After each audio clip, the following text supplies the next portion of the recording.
de diferentes clases sociales, retomando las banderas del zapatismo, del villismo, de los Flores Magón, que incluso fueron derrotados en todos los sentidos, pero cuyas ideas permearon algo.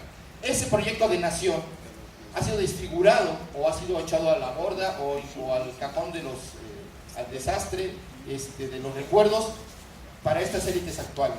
Y lo que intentaron con el Tratado de Libre Comercio, con su apertura indiscriminada, fue que Estados Unidos nos diera un proyecto de nación. Esto está muy bien descrito en el más reciente libro de Lorenzo Meyer, y que frente a esa realidad, no voy a extenderme más para no tesis, es el hecho de que hoy hay una fuerza política nacional que es un sistema complejo. A mí me gusta esta idea del sistema complejo que los físicos de la UNAM aportaron como análisis político de lo que es el fenómeno Morena.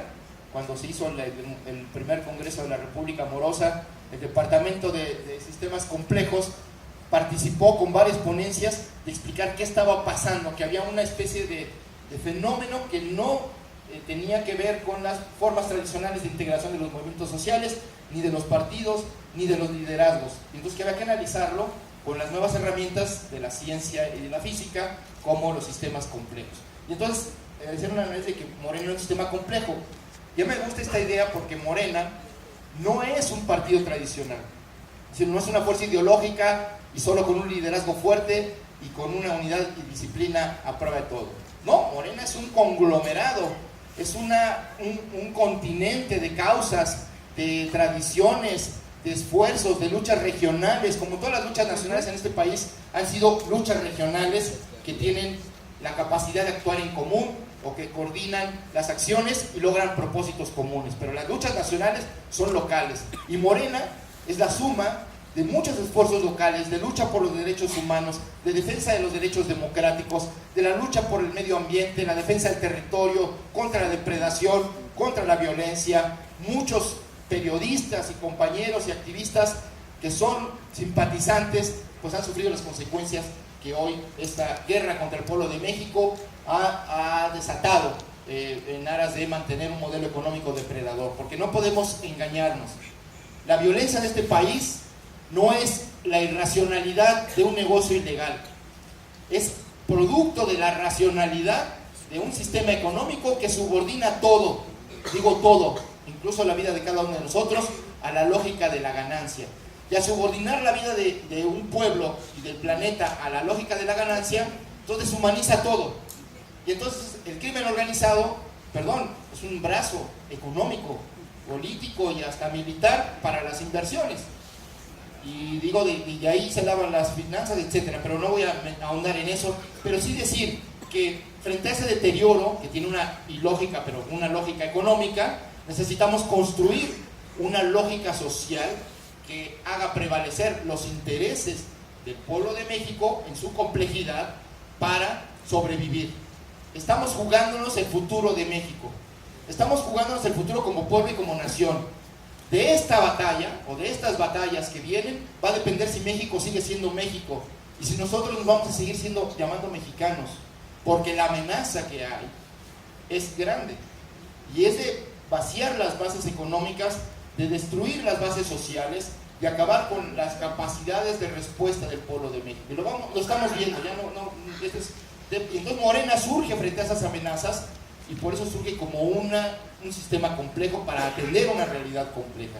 Entonces, el libro que nos aporta hoy Héctor Quintanar es muy importante, porque hay que saber cuáles son, digamos, las claves para entender este movimiento, sus tiempos, los momentos en el que se construyó este sentido común de luchar por un proyecto de nación y de apoyar un liderazgo para hacer prevalecer a México como país y al pueblo de México como un pueblo libre, soberano y con capacidad para un desarrollo propio. Eso es lo que está en juego. Del otro lado tenemos a los amigos de Trump, que luego Trump los maltrata y se deprimen, y entonces ya no saben qué decir ni en los medios, ni en la academia, ni allá, ni en las llamadas telefónicas, ¿no? Aunque los amenazan con invadir nuestro país. Entonces, frente a la orfandad del otro lado, que está buscando que los Estados Unidos nos den un proyecto de nación, Morena y Andrés Manuel ha convocado a construir entre todos un proyecto de nación. Él ha hecho varias propuestas Aquí se describen muy bien los momentos, en el 2006, en el 2012, ahora hacia el 2018, de momentos en los que reuniendo, porque esto del proyecto de nación no es que alguien tenga la inteligencia, que hay mucha gente inteligente, que conoce el diagnóstico de los problemas del país y que luego desarrolla un proyecto, ¿no? Aquí es como un diálogo con diferentes actores que van cristalizando en ideas y en propuestas y en una visión de país. Y entonces este proyecto de nación ha tenido muchos desarrollos. Como en poco tiempo no voy a hablar de la parte que me toca, de que me tocó al construir el nuevo proyecto de nación, pero creo que es el último episodio importante donde la intelectualidad mexicana tuvo un papel público como gremio, por decirlo así, aunque el gremio no existe como tal, pero sí simbólicamente. Pues la última vez que los intelectuales tomaron parte en el debate nacional de manera coordinada, organizada, que tuvieron una influencia en el debate político, que incluso tuvieron una influencia en el desarrollo de los acontecimientos, a pesar de no poder detener, digamos, la oleada o la ofensiva contra los derechos y los recursos del pueblo, fue precisamente en este surgimiento, nacimiento de Morena, antes de que fuera Morena. El Comité de Intelectuales en Defensa del Petróleo, el Comité de Intelectuales por el voto por voto, casilla por casilla, que era informal, pero que ahí estuvo por primera vez Sergio Pitolo, Carlos Monsiváis, tomaron la palabra en un acto público en el Zócalo para llamar a que se contaran los votos. Quiero decir esto porque en nuestro país no hay democracia. La democracia se ha ido construyendo, o sea, con la lucha, con los esfuerzos de la sociedad y también de los esfuerzos de los políticos y los partidos que han hecho de la vida política democrática y de la lucha democrática, pues una decisión de hacer una lucha pacífica por transformar este país. Por eso es tan importante este libro, porque nos habla de la génesis y las claves de cómo entender hoy lo que es un movimiento, un partido y un liderazgo que está convocando a los mexicanos a defender el país, a tener un proyecto de nación y a organizarse para ello. No hay soluciones mágicas. Hoy, desde el Estado, no se puede resolver los grandes problemas nacionales si desde la sociedad no hay organización y un empoderamiento, esa palabra que tanto se utiliza en la academia y en los medios, pero la clave de la transformación del país es el empoderamiento de la sociedad. Y creo que la convocatoria que se está haciendo al respecto tiene que ver con eso. Tener una idea de país y tener la capacidad de poder imponerlo. Porque del otro lado no quieren cambiar, no quieren democracia, no quieren entregar el poder, no quieren dejar que el presupuesto público siga siendo la fuente principal de las grandes fortunas en este país. Los grandes capitales, los grandes nombres, e incluso que les dan medallas de Belisario Domínguez no es por su industriosidad y su capacidad y su inventiva, que pueden tenerla, sino es por su relación con el poder político. Y lo que tenemos ahora es la perversión. No es que tengamos un Estado fallido, eso es, creo, un error conceptual. Tenemos un Estado mafioso, porque es muy eficaz para desviar los recursos públicos para las fortunas privadas y para los consorcios internacionales. Es muy eficaz para hacerse de la vista gorda para que el narcotráfico se instale en pueblos, territorios enteros y haga de las suyas. Es muy eficaz para hacer el fraude electoral, y hay toda una maquinaria que implica los medios de comunicación, las encuestadoras, y la compra del voto, la intimidación. Hay una medición. México tiene quizá la cultura de la ingeniería electoral más especializada del mundo. Aquí una casilla, y deberían hacer el ejercicio ahora que vienen las elecciones en el Estado de México, se los recomiendo, una casilla como la disputa política, y entonces cómo se comportan todos los partidos. Y resulta, por ejemplo, que el PRI hoy en el Estado de México tiene la lista de todos los ciudadanos cuadra por cuadra. Bueno, pues eso es del listado nominal, pero saben si están afiliados, saben por quién han votado, saben por quién van a votar, saben qué religión tienen, saben qué escolaridad tienen, cuáles son sus fuentes de ingresos o si no tienen trabajo. Conocen a cada uno porque de esa manera le van llegando, porque saben que doña Chonita tiene a su tía enferma y que necesita esta tarjeta de salud. Entonces o sea, es una segmentación y una especialización al electorado que es interesante. Frente a esa maquinaria, frente a esos millones de dólares legales e ilegales que se están invirtiendo o que se están usando para comprar el voto, hay una fuerza política que está convocando sin repartir despensas, sin el voto corporativo, convocando a la conciencia y a la organización de la gente. Eso es Morena. Morena no es que sea la panacea, también tiene contradicciones, como el pueblo de México, como todo organismo humano y político y social, donde también, como decía aquí la compañera Abuela, ahora se convierte como en el cemento del poder, y ahora todos quieren algo de eso, y es como la miel, y ya van las abejas a ver si quedan con algo, ¿no? Pero bueno, ahí va a tener que Morena tener, para que no le suceda lo de Eva Cadenas, gente como Eva Cadena, pues tiene que poner filtros y controles mayores respecto. Pero bueno, aquí lo importante, y con eso cierro, es que frente a la corrupción de la clase política, frente a y a la gente corruptor, porque aquí los empresarios sí son parte del proyecto nacional, Morena considera y tiene un diálogo permanente, pero no con la gran cúpula empresarial del Consejo de Hombres de Negocios de México, ni la Coparmex, aunque se dialoga con ellos, ni el Consejo Coordinador Empresarial, porque son como la CTM, la CROP y la CROM, o sea, son corporaciones que no representan a la mayoría de los agremiados. Los empresarios, y eso que me parece importante hacer un énfasis en esto, los empresarios en este país, las pequeñas y medianas empresas generan el 70-80% del empleo, no los grandes corporativos, no los grandes nombres, las grandes tiendas.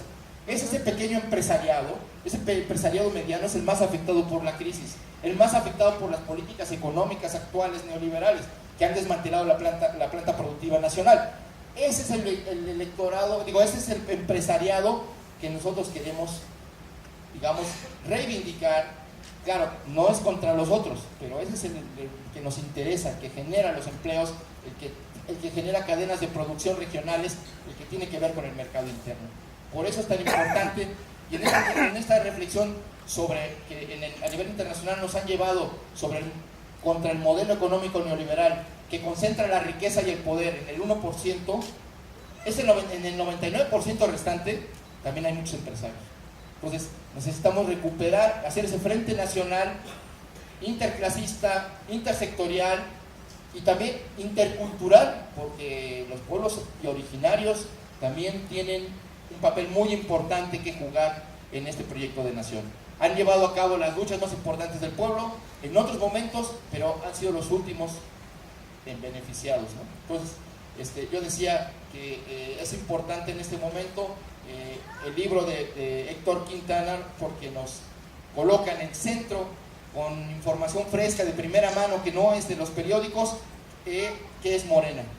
Y creo que es importante entender qué es Morena, porque con esto cierro, es Morena y la posibilidad de un cambio en el gobierno, abrir condiciones para que haya el establecimiento de un proyecto de nación y un cambio del sistema político, pero también del modelo económico que está destruyendo y condicionando la vida social, política de este país.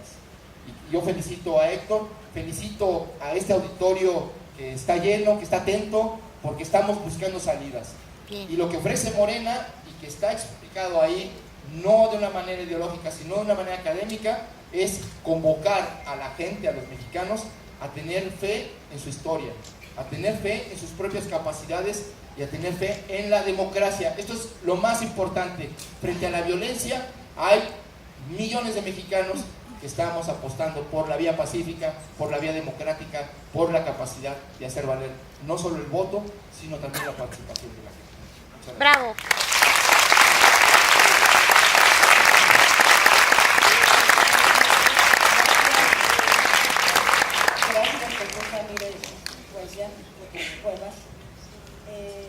Este texto es una investigación, pero no es una mirada distante desde un cubículo con la frialdad que luego tienen los cubículos. También en esta facultad luego son muy fríos. Pero es un trabajo movido por la pasión por el estudio, por la política, por la historia, por el conocimiento, por cambiar el país que caracterizan al autor. Este texto, y no me voy a extender más en esta presentación, lo dice Lorenzo Meyer aquí en el prólogo. Dice: el cambio de partido en el poder que tuvo lugar en el año 2000 no llevó a una modificación sustantiva de la política en el sentido en que la definiera Harold Laswell en 1936. ¿Quién consigue qué, cómo y cuándo? Muy pronto quedó claro que eran los mismos intereses del pasado autoritario los que siguieron apropiándose, y no tanto por la vía del mercado, y sí mucho por la influencia en los corredores de poder de la llamada renta política. Fue contra este resultado decepcionante de la llamada transición política mexicana que surgió Morena. A continuación, Lorenzo Meyer, profesor emérito del Colegio de México, académico de la Facultad de Filosofía y Letras de la UNAM, autor de diversas obras sobre historia y políticas mexicanas. Destaco las más recientes: Nuestra tragedia persistente y Distopía mexicana, Premio Nacional de Periodismo en la categoría de artículo de fondo, Premio Nacional de Ciencias y Artes en el ámbito de la historia, ciencias sociales y filosofía en 2011. Esta es una mini semblanza de todos el currículum sería amplísimo de Lorenzo Meyer. Y yo quisiera agregar, como dice Héctor en los agradecimientos, un pensador sobresaliente en este México. Es un referente para tratar de entender este país, para tratar de entender este país que está fragmentado, fracturado, dolido, devastado, y si le agregamos más y más términos, sintetiza mucho lo que sentimos hoy con respecto a la situación del país. Es una lectura imprescindible también. Los textos de Lorenzo Meyer en Reforma son una lectura imprescindible, y también es imprescindible, se hacen imprescindibles sus comentarios, sus análisis políticos en Canal 11 y con Carmen Aristegui, en el espacio de Carmen Aristegui en Internet, porque Carmen ha sido censurada y Carmen no tiene un espacio en la radio, pero tenemos ese espacio en Internet ahora en las nuevas tecnologías para seguir escuchando cotidianamente a Carmen Aristegui, y por supuesto la mesa política de los lunes donde participa Lorenzo Meyer.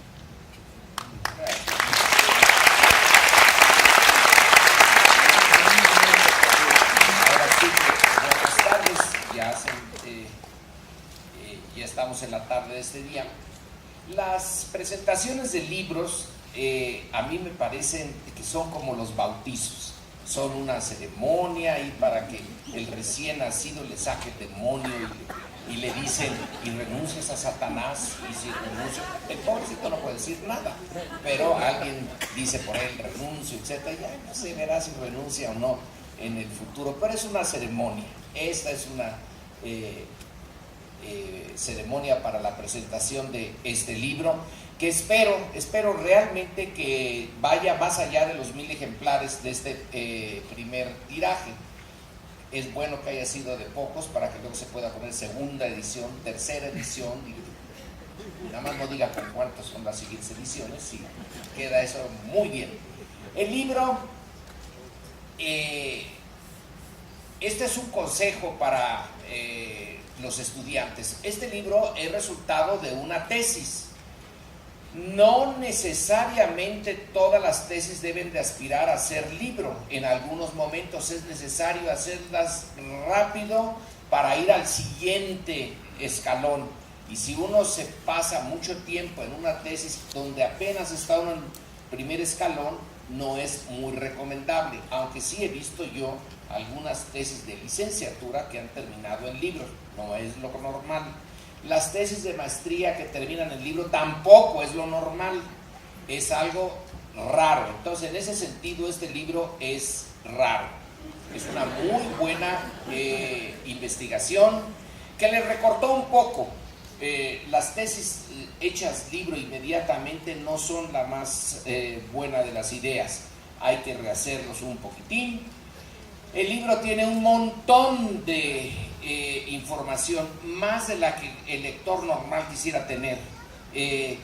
Es tal la cantidad de información, Héctor se la pasó ahí sacando todo lo que venía, y sí, todos los que se interesen por el fenómeno de Morena y de ese partido encontrarán información ahí. Insisto, se le pasó la mano, tiene más información de la necesaria, pero es una buena virtud. Se señalaba en las intervenciones que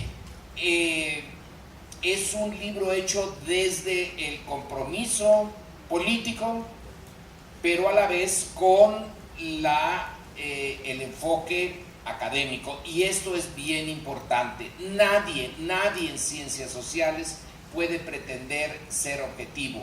Todos tenemos valores, todos tenemos nuestro corazón en algún punto, y nadie puede ser objetivo, porque las ciencias sociales ni siquiera tienen conceptos que estén bien definidos. Todos los conceptos de ciencias sociales llevan una carga de valor que las ciencias físicas no tienen. Pero sí debe de ser un objetivo seguir la disciplina académica, seguir el método científico, tratar de ser lo más riguroso que se pueda, y adelante. Entonces este libro tiene el rigor y tiene el compromiso. Hay un inicio que me parece muy importante. El inicio es una biografía política de Andrés Manuel. Es la mejor manera de iniciar esto, porque para bien y para mal, Morena no puede entenderse ni puede ahora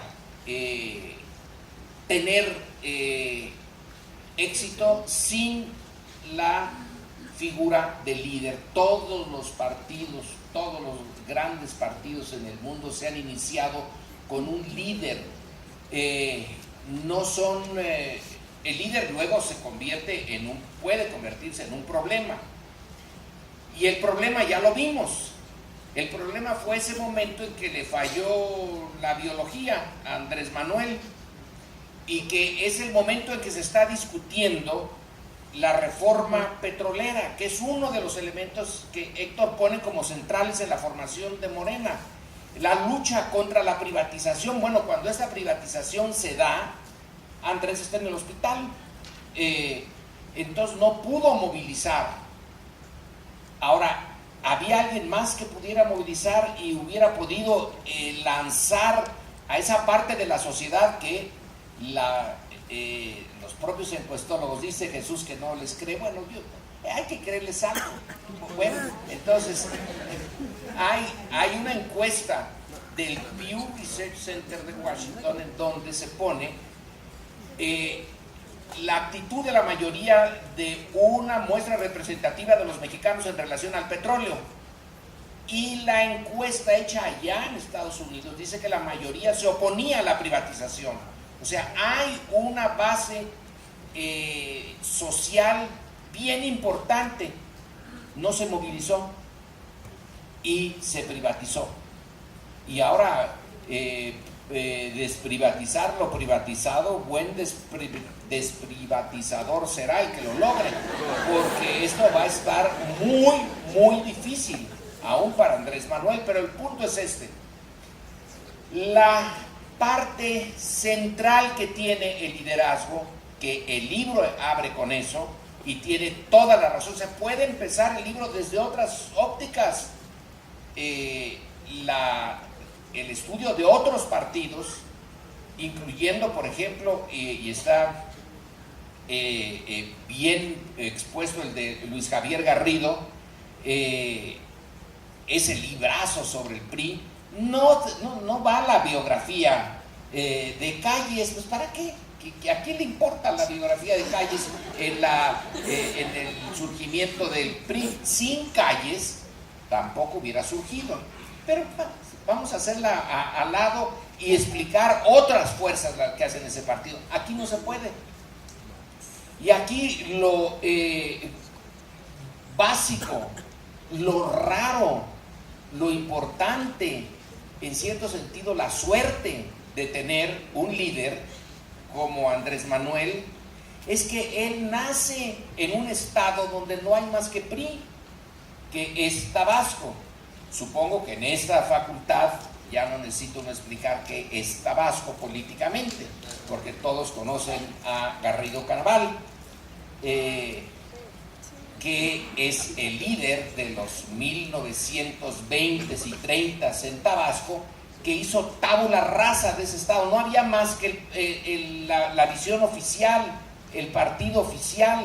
Entonces uno nace en ese estado y empieza uno su carrera dentro del PRI. Pues ¿de qué otra manera la podía empezar? pero el poder ver la base social, vivirla con los chontales, eso es importantísimo. Yo me pregunto, ¿qué líder político hoy, de los que son o los que pueden ser los que van a liderar a sus respectivas huestes en el 2018, tiene una experiencia similar, haber vivido el México desde abajo, y no porque hubiera nacido allí? Alguien puede decir, bueno, si nació allí no tenía de otra, pero no, él fue a esa zona como parte de una estructura de gobierno, pero él quiso estar allí, él quiso vivir, no se quedó. Yo me hago cargo de los chontales porque me lo dice el gobierno federal, pero yo me voy a vivir a otra parte. Se puso a vivir allí, en esa zona, ahí llevó a su mujer y a su hijo. Bueno, pobre de su mujer, pero fue a esa zona con la familia. Entonces vive en su juventud, después de pasar por esta facultad. No fue un estudiante muy brillante, según nos dicen, pero pasó por aquí. Se fue a la Chontalpa y ahí empezó o siguió el aprendizaje de la política hasta abajo. Y luego la parte más importante es la renuncia a esa política.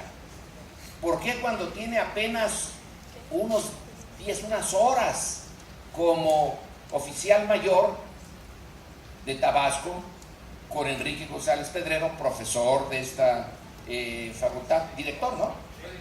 Director de esta facultad, etcétera, y él, siendo ex estudiante de esta facultad, le renuncia en, si no son 24 horas, son 48 horas, ¿no?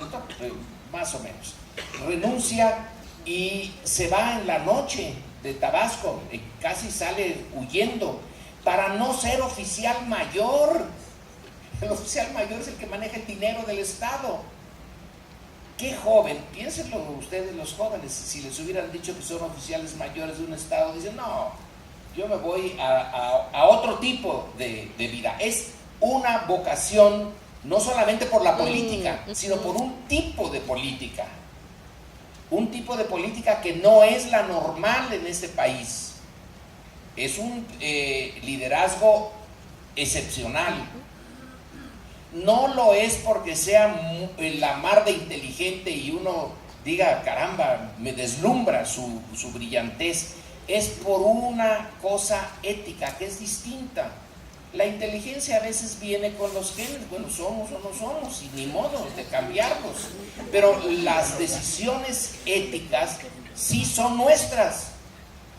Es nuestra responsabilidad decir sí o no, y cuando él toma el cargo del PRI en Tabasco, quiere hacerlo un partido realmente de base, desde abajo, y lo paran de inmediato y le dicen, no, tú no vas a destruir nuestro PRI, mejor te damos la oficialía mayor.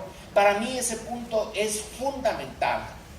Cuando se está al inicio de una carrera y se toma una decisión de esas y luego se sigue siendo congruente con esa decisión, entonces tenemos un líder político.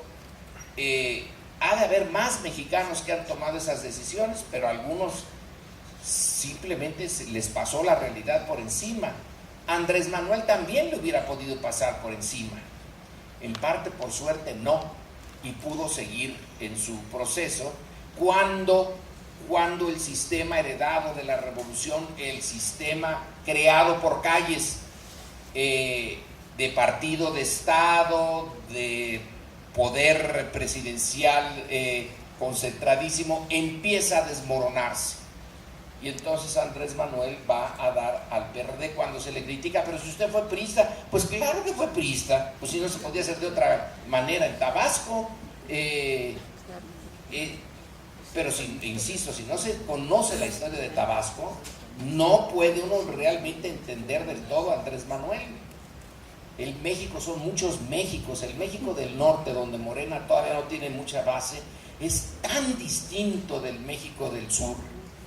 Todos son México y a la vez no son. Son todavía agregados que están tratando de buscar una nación.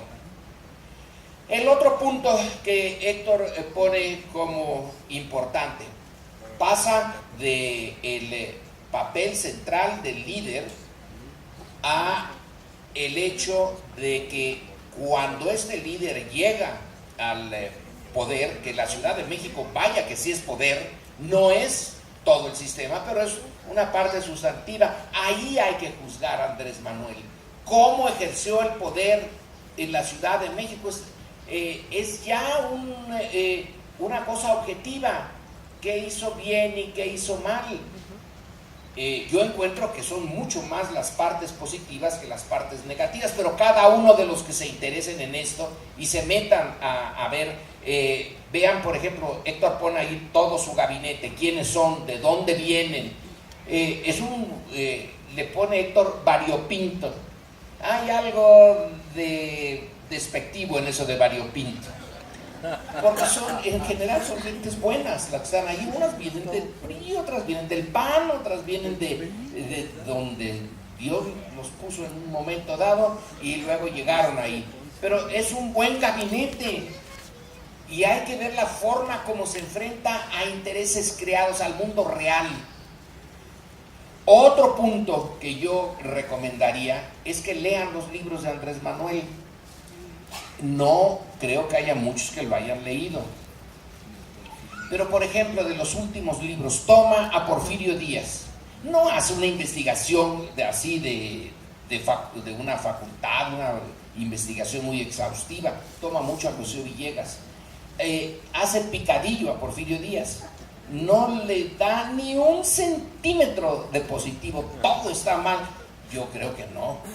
Es ser un poquito más objetivo, porque él no es académico, él es político. Sin embargo, se pone a hacer historia, porque antes hizo una historia de Tabasco. También ustedes pregúntense, ¿y Peña Nieto escribió alguna historia pues no escribió ni su tesis, entonces menos se va a meter en la historia.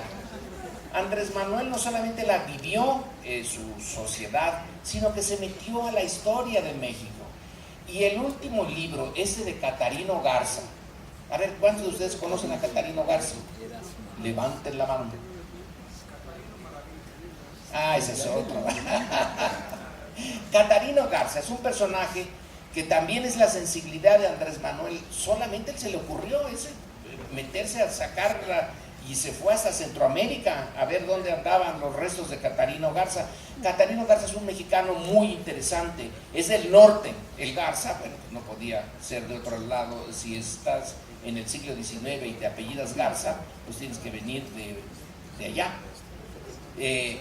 Es un opositor al porfiriato que imagina la Revolución Mexicana, la trata de organizar, hace hasta un código secreto para comunicarse con sus partidarios y empezar con el levantamiento, reta a balazos a un norteamericano que insultó a México. Pues órale, a ver, vamos a ver quién se muere aquí.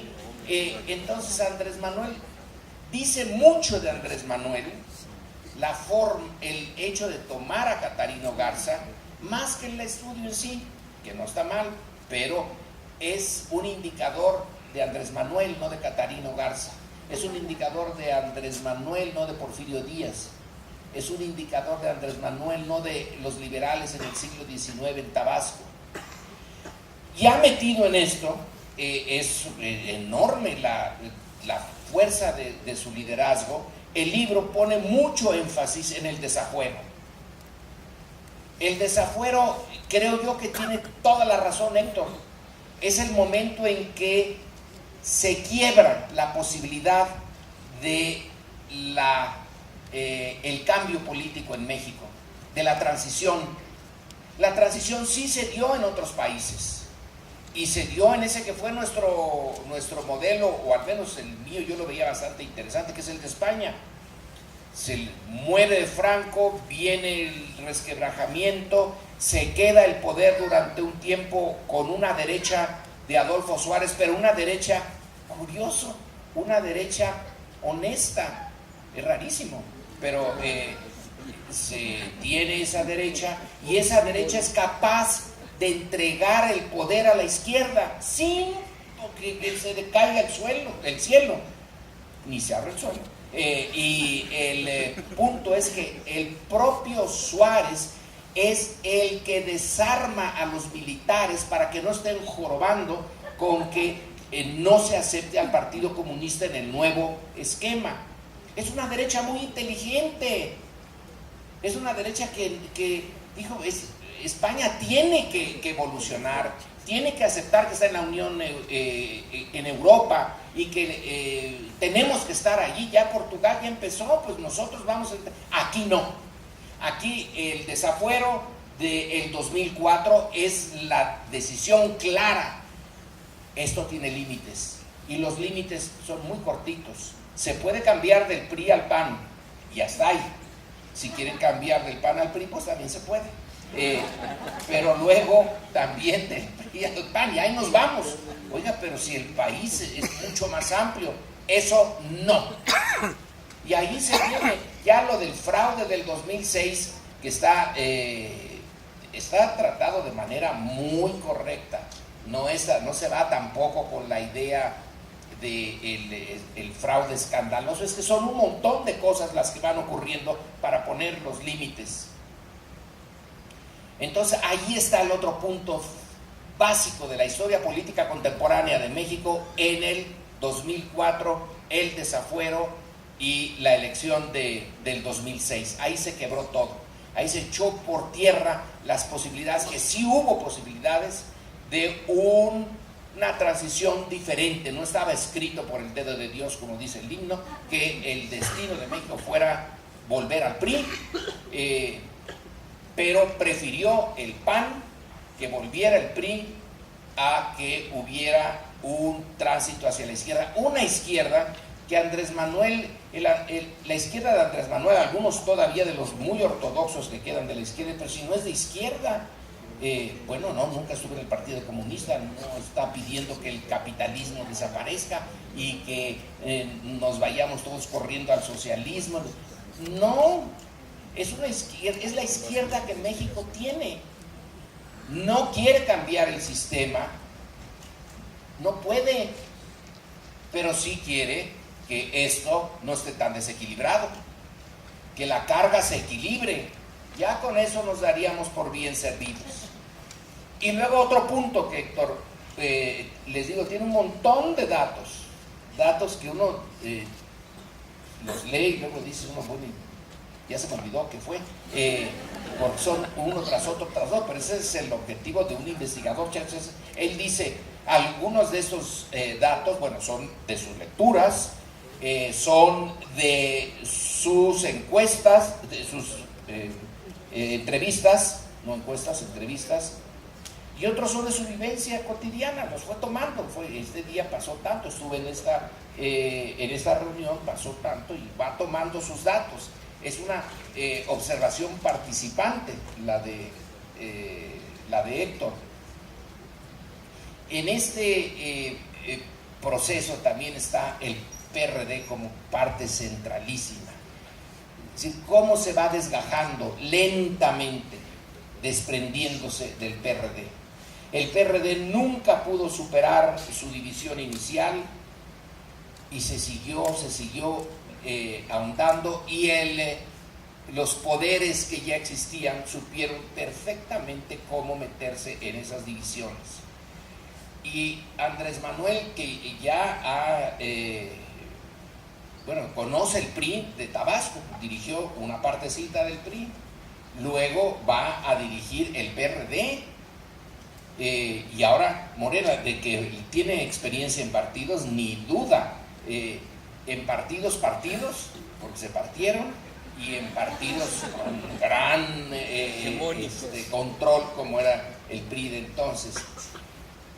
Esa parte está bien abordada. Es casi ya, es una tragedia, se tiene que ir deslindando, pero podía, dice Héctor, podía Andrés Manuel haber sido otra cosa si no le hubieran hecho el desafuero. Podría Andrés Manuel haber sido otra cosa si el PRD no intenta marginarlo, excluirlo. Entonces la parte última del libro es esto: ¿es movimiento o es partido Morena?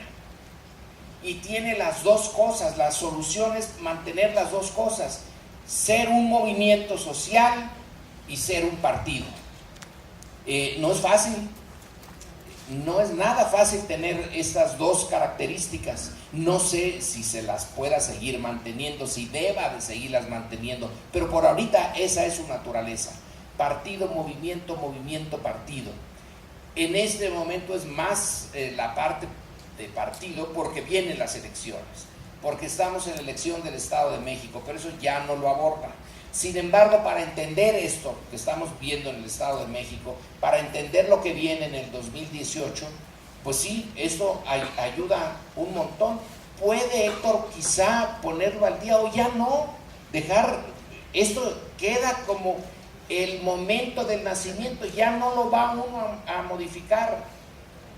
Podrá uno interpretarlo después, pasados los años, de otra manera, pero ya lo que pasó, pasó, bien o mal. Ahí está. A lo mejor hay que dedicar las energías a la otra etapa, ya sin modificar esto. Pero este libro, si se queda nada más en esos 1000 ejemplares, sería una pena. Tiene que difundirse más, para conocer a Morena, porque el grueso de los mexicanos la conocen más bien por sus enemigos. Otra parte que tiene importante es tu periódico. Tu periódico es un punto. Yo no lo había visto tan claramente. Héctor dice regeneración antes de que sea partido. Regeneración le da una enorme, un cambio. Ya no es un movimiento social, sino que tiene un periódico que es un órgano del partido, que se lea mucho o poco, ahí quedan las ideas principales. Cuando se registra la historia, ahí está, Regeneración va poniendo las etapas, los temas, lo importante del partido. Así pues, le deseo a este libro de Héctor Alejandro, porque ya me di cuenta por el libro que hay varios Héctor Quintanar, su papá, sus hermanos que se llaman Héctor, entonces hay que ponerle Héctor Alejandro para no confundirlo. Espero que este libro tenga una difusión mayor. Tiene sentido conocerlo ahora. Bueno, además también dentro de 50 años, cuando se trate de entender el México de ahora, también tendrá sentido, pero hoy tiene un sentido de urgencia. Muchas gracias.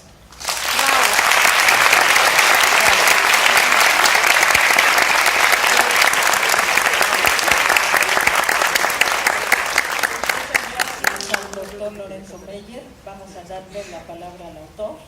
Héctor Alejandro estudió comunicación, licenciatura en comunicación en esta facultad.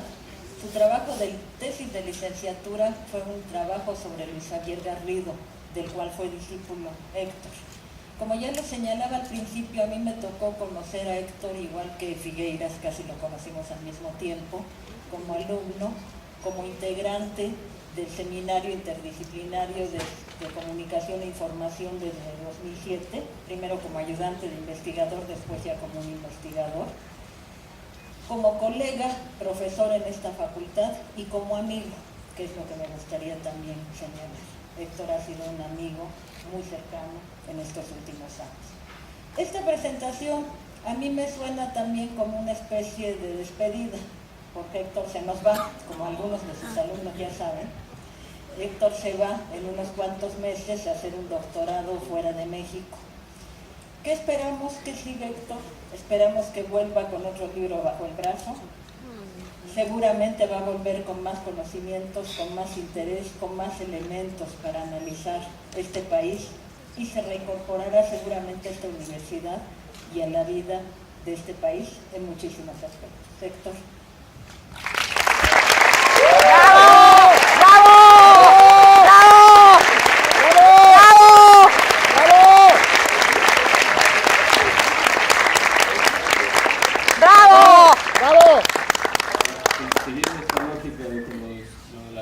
Del libro son como un bautizo, pues espero también volver con otro hijo, pero de papel. Después se podrá reeditar otro bautizo así, a raíz de los estudios doctorales. yo no sé cómo empezar a agradecer lo que ha pasado el día de hoy. Es algo que superó mis expectativas. Es para mí un gran orgullo que esté un foro con comentaristas tan distinguidos, que yo en términos personales aprecio muchísimo y en términos intelectuales admiro todavía más. Entonces, pues, al mirar al público veo a lo que ha sido mi gran orgullo en mi trayectoria académica, que son los compañeros estudiantes de mi grupo, los profesores que me han formado y mi familia. Entonces, esto superó con creces mis expectativas y pues estoy muy agradecido de ello. Solamente voy a hablar un minuto para formalizar los agradecimientos. Así que les pido a mis alumnos que cuando llegue 35 me digan que me calle, tal y como lo hacen en el salón de clases. Y comienzo con un comentario que, después de revisar lo que significa Morena, después de rastrear sus orígenes desde la biografía de López Obrador, los episodios políticos que le han dado cauce, la serie de factores que influyeron en que se convirtiera en un partido político, yo vislumbro que 2018 es un escenario muy parecido, no a 2012, sino a 2006, porque a los compañeros de Morena les genera mucho entusiasmo ver que en muchas encuestas, incluso las que a veces no son tan confiables, ponen a López Obrador en un lugar preferencial, encabezándolas o como una candidatura muy competitiva. Eso pues es motivo de regocijo, de confianza para los integrantes de Morena, pero a mí me da el sentido contrario, porque me parece que en 2005 ocurría algo muy parecido. López Obrador no solo encabezaba las encuestas, sino que arrasaba en ellas. Llegaba a tener una ventaja de hasta de 10 puntos con respecto a su más cercano competidor, y el desafuero, como ya se planteaba aquí, fue una consecuencia de ese lugar privilegiado en las encuestas, porque el desafuero puso en alerta a la sociedad, porque antes ya había habido muchos golpes políticos en contra de López Obrador, algunos productos de los errores de su propio equipo, de gente que cometió asuntos indeseables, como el caso de los videoescándalos. Otros eran exageraciones, como el caso del famoso chofer de López Obrador. Pero todo eso iba dirigido al prestigio de López Obrador. El desafuero ya era algo que lo quitaba de la contienda presidencial de 2006 por completo. Y esa alarma se encendió en la sociedad, que dijo, simpaticemos o no con el personaje, pues el hecho de que se le excluya de manera ilegítima de una contienda presidencial va en detrimento de la democracia. A mí me queda la impresión de que seguimos viviendo la resaca del desafuero. Seguimos en esta idea donde cuando un personaje como López Obrador tiene posibilidades reales de acceder al poder, pues empieza la maquinaria política del sistema establecido a tratar de frenar esa posibilidad. Y pues creo que 2018 va a ser una cuestión muy parecida a la de 2006, que terminó en una elección de Estado, que eso es en detrimento, por supuesto, de la democracia mexicana. Con eso cierro la parte académica. Yo quiero nada más relatar la anécdota de cómo nació esta investigación. Cuando en 2011 yo me proponía ingresar al programa de posgrado en estudios políticos y sociales de esta universidad, pues yo como buen integrante de esta facultad tenía la cabeza dispersa y una variedad de temas tremenda en la mente. Por mi idea pasó la posibilidad de estudiar la historia de la Policía Federal, la historia de... En ese momento acababa de ocurrir uno de los tantos conflictos en Gaza, en Medio Oriente, y se me ocurrió también estudiar la historia del sionismo y el antisionismo en México. Se me ocurrió estudiar la parte de la teoría de las élites en gobiernos locales en el estado de Veracruz, y se me ocurrió estudiar los movimientos que había encabezado Andrés Manuel López Obrador en la política mexicana. desde luego lo que uno tiene que hacer en esos momentos de crisis es, antes uno se iba a confesar con el cura, luego uno va al diván del psiquiatra. Yo hice algo parecido, fui con el doctor Luis Javier Garrido y le pedí un consejo. Y cuando él escuchó la variedad de temas me dijo, ni le muevas, tú estudia al movimiento de Andrés Manuel López Obrador. Por dos razones. Una, es un tema coyuntural, es un tema de mucha importancia en la historia política mexicana, y además como que me vas a ahorrar trabajo porque así ya no lo estudio yo. Entonces, pues hice el anteproyecto que revisó él. Después quiero yo agradecer al maestro Leonardo Figueras y a la doctora Carola García, que fueron revisores también de ese anteproyecto, y sobradamente agradecer a quien se convirtió en mi tutor y en un gran mentor para mí en la maestría y en la vida, que es el doctor Luis Gómez. Y posteriormente el comité revisor se terminó de constituir por la doctora Angélica Cuellar, actual directora de esta facultad, por el doctor Carlos Simas y por el doctor Miguel Armando López Leiva. Y desde luego quiero también hacer muy patente mi agradecimiento al doctor Lorenzo Meyer, quien con una generosidad total, en el día de mi examen de grado, junto con mi tutor y junto con la doctora Cuellar, sugirieron que este texto pudiera convertirse en un libro, y pues ellos son los culpables de que yo me haya atrevido a esta tarea, a esta labor, y pues quiero agradecer la patente de ese apoyo que hizo el doctor Meyer, que se concretó con la redacción del prólogo de este libro.